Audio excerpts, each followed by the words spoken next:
Steven Tyler, one of the most recognizable voices in the music industry.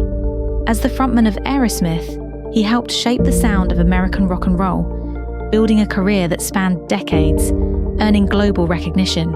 Please welcome the one and only Steven Tyler. But behind the fame and music lies a far more complex and troubling story, one that's only recently begun to come to light. A new lawsuit accuses Aerosmith frontman Steven Tyler of sexual assault of a minor back in the 1970s. It's rhythm and blues, it's twos and fours, it's, you can really do a good Aerosmith song. So join us as we dive into the life and legacy of Steven Tyler, from his meteoric rise to fame and his battles with addiction, to the disturbing allegations that have surfaced in recent years.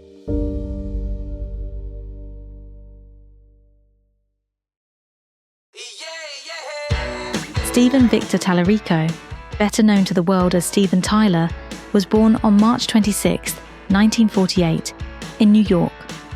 His mother, Susan, worked as a secretary, while his father, Victor, was a classical musician and music teacher at a local high school.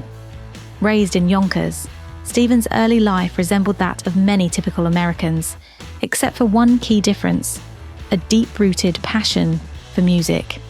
He attended Roosevelt High School, just a mile from his home, but his time there was cut short when he was expelled shortly before graduation due to marijuana use. Undeterred, he went on to complete his education at the Quintano School for Young Professionals. At just 17, Steven received his first real taste of the music scene, singing backing vocals on The Left Bank 2, the second album by the Baroque pop group The Left Bank. That early experience sparked a fire that would soon grow into something much bigger. In 1964, he formed a band called Chain Reaction, performing regularly at clubs around New York and immersing himself in the city's vibrant music scene. But everything changed in 1969, when Tyler attended a rock show in New Hampshire and crossed paths with Joe Perry and Tom Hamilton. The connection was instant. Just a year later, in 1970, the trio joined forces with Joey Kramer, an old acquaintance of Tyler's, and made a bold move to Boston, Massachusetts, determined to chase their musical dreams. The band settled into a shared home at 1325 Commonwealth Avenue, where they wrote, rehearsed, and bonded over long afternoons spent getting high and watching Three Stooges reruns. It was in that house that the search for a band name began. Drummer Joey Kramer recalled how back in school he used to scribble the word Aerosmith across his notebooks. The name was loosely inspired by Harry Nilsson's album Aerial Ballet, whose cover featured a circus performer leaping from a biplane. After tossing around other contenders like the Hookers and Spike Jones, the band agreed. Aerosmith was the winner. Soon after, they brought in guitarist Brad Whitford, solidifying the classic lineup. They began playing local clubs, slowly carving out a name for themselves in Boston's bustling rock scene. After a couple of years grinding through gigs and building a following, the hard work paid off. In mid-1972, Aerosmith signed a deal with Columbia Records, reportedly worth $125,000. Their self-titled debut album Aerosmith was released in January 1973. It initially peaked at number 166 on the charts. Not a blockbuster out of the gate, but it eventually achieved gold status. With their first taste of success, Aerosmith launched into a decade of rock dominance, releasing hit after hit that defined the era. Sweet Emotion became their first top 40 single, soon followed by a re-release of Dream On, which soared to number 6, their highest charting track of the 1970s. With a string of successful singles and sold-out shows, it seemed the band was unstoppable. But behind the curtain, things were beginning to unravel, especially for Steven. As the years wore on, the relentless cycle of touring, recording, and life on the road, combined with heavy drug use, started to erode the band's foundation. Tyler and guitarist Joe Perry became infamous for their wild behaviour and rampant substance abuse, earning them the nickname the Toxic Twins. Hi, this is Kenny Rogers, and this is Norman Mailer. We're the Toxic Twins from Boston's own hard rock Aerosmith. And you're on Eye of the Storm. Have you been boned up the lately for being a wise guy. Well, This guy has constantly. So ask my friend here what it's like. He is now on the pamper routine, and he is endorsing the new product, Butt Plug. Joe? Tyler's addiction began to take a toll on both his performances and his songwriting. He hit a low point in 1980, collapsing on stage during a show in Maine and lying unconscious for the rest of the set. Things didn't improve. In 1982, at a highly anticipated homecoming concert in Worcester, Massachusetts, Tyler and Perry got high backstage. Once again, Tyler collapsed mid-performance, leaving fans and bandmates stunned. It was a lull. I mean, we did it for 7 years and toured our butts off and just got caught up in it all, you know? Got caught up in the drugs, you know. Joe's got a famous saying for that. Yeah. Well, we were musicians dabbling in drugs, and then we turned into druggies dabbling in music, and it just started spending more and more time partying and getting high than we did making music, and that's, you can hear it in the albums, you know? Yeah. Have you made a lot of money in your day? Yeah. Millions. You have? Oh, yeah. Where is it now? Went up my nose. I must have snorted up all of Peru. To survive the 60s and the 70s, it's a miracle. You think you could have been dead? Oh, God, I was several times. By 1988, things had spiraled out of control. After repeated drug-related incidents disrupted the band, Steven's bandmates and manager felt they had no choice but to stage an intervention. His addiction was severe, later telling People magazine he was using heroin, coke, Valium, anything that anyone came near with. He was given a clear ultimatum: get clean or leave the band. Tyler chose rehab, completed the program, and remained sober for the next 12 years. Tyler's sobriety marked a turning point for the band. They surged back into the spotlight, producing some of their most iconic hits like Dude Looks Like a Lady, Janie's Got a Gun, and Living on the Edge. But in 2000, following foot surgery and a prescription for pain medication, Tyler relapsed. Since then, he has faced an ongoing battle with addiction, cycling through periods of recovery and relapse. Despite these struggles, Tyler remained a beloved figure in the public eye. His brief stint as a judge on American Idol and multiple world tours in his later years earned him admiration from fans across the globe. However, a darker side of Steven lay just beneath the surface, one few knew existed, and one tied to deeply unsettling allegations from his past. In 2020, California passed the Child Victims Act, a landmark law that temporarily lifted the statute of limitations for survivors of childhood sexual abuse. Then, in December 2022, the story broke. A new lawsuit accuses Aerosmith frontman Steven Tyler of sexual assault of a minor back in the 1970s. In the lawsuit, which does not name Tyler as a defendant, Julia Misley, formerly known as Julia Holcomb, claims sexual assault starting at 16, coercion of an abortion, and involuntary infamy by Tyler. Julia Misley, now 66, filed a lawsuit against Tyler accusing him of using his fame, wealth, and influence to exploit her when she was a minor, bringing claims of sexual assault, sexual battery, and intentional infliction of emotional distress. Misley alleges the abuse began in 1973, just a month after her 16th birthday, and continued for 3 years across multiple state lines. I met Steven when I was 16 years old at a concert, and we began a relationship that lasted about 3 years. According to her filing, after confiding in him about her troubled relationship with her parents, she says he invited her to his hotel room. That night, she claims, she stayed overnight, and that Tyler, then 25, performed various sexual acts on her. Misley claims that over the following years, Tyler flew her to various concerts across the country as their sexual relationship continued.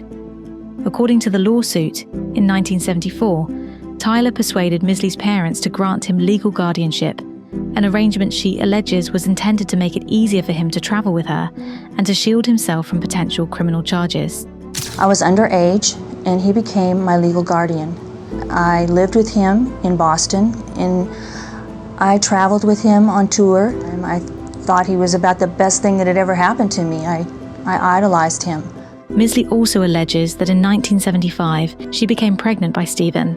After we had been together for some months, he asked me if I was open to the idea of having a family, a child, and he wondered if I wanted a child. I said, yes, I did. I cared so much for him. We were in a hotel, and he threw my birth control pills off the balcony. And within about a year, I became pregnant. I remember coming to him and telling him I was really excited. I wanted my baby so much, and I thought I couldn't wait to tell him. And he also seemed happy when I first told him that I was pregnant. And within a few months, he asked me to marry him. However, Julia says the marriage proposal soon soured, and Stephen left her in an apartment they shared to go on tour with the band. According to the lawsuit, Tyler discouraged her from seeking prenatal care and left her isolated in an apartment with little food, no money, and no access to transportation. During that time, the apartment reportedly caught fire, and Misley lost consciousness from smoke inhalation. Well, it was a very difficult conversation. I was in the hospital recovering from a fire that had nearly claimed my life. It was a fire that the doctors had thought would take my life. They were very surprised when I woke up, and I was able to answer their questions, and I was in the hospital for several days, and I was beginning to recover and feel better when Stephen introduced the idea of my having an abortion. We had previously planned on marrying, and I was looking forward to having my baby very much. So it was a shock to me, and we had a long argument that day in the hospital. In the end, Stephen placed the decision as a question of a choice between him and my baby. And in the end, in fear, I caved in and I made the wrong decision. It's a decision that I regretted in my whole life. Abortion is a choice that really leaves two victims. It takes the life of an innocent baby, and it leaves the mother wounded and grieving. I believe it also left Stephen very wounded. He told me later that he was racked with guilt over the abortion. Some elements of Misley's allegations appear to be echoed in Tyler's own 2004 memoir, in which he describes a relationship with a teenage girl under circumstances that closely resemble those outlined in the lawsuit. She was 16, she knew how to nasty, and there wasn't a hair on it. With my bad self being 26, and she barely old enough to drive and sexy as hell, I just fell madly in love with her. She was my heart's desire, my partner in crimes of passion. I was so in love I almost took a teen bride. I went and slept at her parents' house for a couple of nights, and her parents fell in love with me, signed paper over for me to have custody, so I wouldn't get arrested if I took her out of state. I took her on tour with me. Tyler has denied the allegations in Misley's lawsuit, though he has not disputed that the two had a sexual relationship. He claims the relationship was consensual and argues that the case should be dismissed on the grounds that he had legal immunity as Misley's guardian at the time. In response, Misley's attorney sharply criticised Stephen's defence, calling the invocation of consent not only legally flawed, but dangerously misleading. This is more than a weak attempt to shift blame, the attorney stated. It poses a real and dangerous public safety threat to any vulnerable child currently under legal guardianship. Whether a child is 16 months or 16 years, guardianship has never, under any circumstances, conveyed consent to sexual abuse. In February 2024, a Los Angeles court dismissed the portion of Misley's lawsuit that accused Stephen Tyler of intentionally writing passages in his memoir to inflict emotional distress. However, the central claims of sexual assault and battery remain active under California's Child Victims Act and continue to proceed through the legal system. As of April 2025, no further public developments in the case have been reported. Then, just a year after Misley's lawsuit, in November 2023, another woman came forward with new allegations against Tyler. Gian Bellino, now 66, filed a sexual abuse lawsuit, claiming the musician groped and kissed her without consent when she was just 17, resulting in lasting physical, psychological, and emotional harm. Bellino recalls that she was signed to a children's modelling agency when she travelled from her home in Queens to Manhattan for a fashion show. Later that day, a friend allegedly arranged for them to attend a party at the Warwick Hotel, where they were set to meet members of Aerosmith. According to Bellino, she and her friend, both just 17, eventually connected with Tyler, then 27, and his entourage.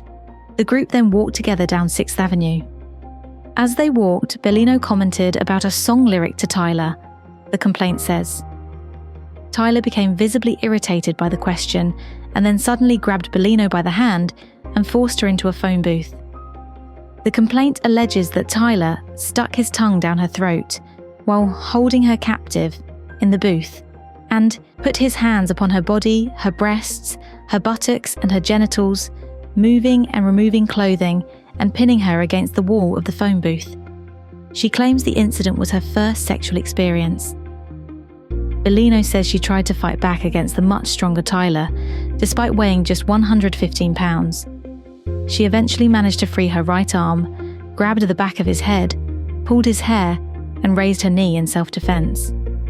At that point, Tyler allegedly stopped the assault suddenly and exited the phone booth. A dazed, confused, and shocked Bellino returned to the hotel with her friend, as she had no way to get home. As the group entered through a bar entrance, Tyler allegedly pinned her against the wall, forcibly kissed her, and began thrusting against her. Bellino says she once again pulled his hair, prompting him to stop. Before leaving, he reportedly told her, "I'm going in my room to do something quick." The complaint states that the teen then began to cry. Later, Tyler allegedly called the hotel lobby, asking for her to come up to his room. With the help of a doorman, Bellino was able to get into a cab outside the hotel. The driver agreed to take her back to Queens despite her inability to pay the full fare. Bellino alleges that the incident caused her to suffer severe and permanent emotional distress, along with physical symptoms of that trauma, as well as deep embarrassment, humiliation, and lasting psychological and personal injuries. She further claims she was hospitalized and placed on medication in the aftermath, and that she has continued to rely on medication to manage the ongoing effects of the assault. Tyler has not publicly commented on the lawsuit, but in court filings, his attorneys have said he vehemently denies the allegations. After a few months of legal proceedings, Bellino's case against Tyler came to a close in 2024 when the court ultimately dismissed it, ruling that she had waited too long to file her claim. The judge determined that the case did not fall within the special 2-year window designed to allow otherwise time-barred claims, concluding that Tyler's alleged conduct did not meet the legal threshold of posing a serious risk of physical injury. Steven Tyler's legacy, like that of many iconic rock stars, is complicated. His career with Aerosmith shaped the sound of generations, influencing millions with his voice, style, and stage presence. But as the spotlight fades and the applause dies down, darker allegations have begun to surface. The claims brought by Julia Misley and Gian Bellino reveal a deeply troubling side of fame's unchecked power. For decades, the rock and roll lifestyle has been glamorized, often at the expense of young and vulnerable individuals who are drawn into its orbit. And while the claims against Steven are up for debate, one thing I think we can all agree on is no amount of talent, fame, or success should place someone above the law or shield them from the consequences of their actions.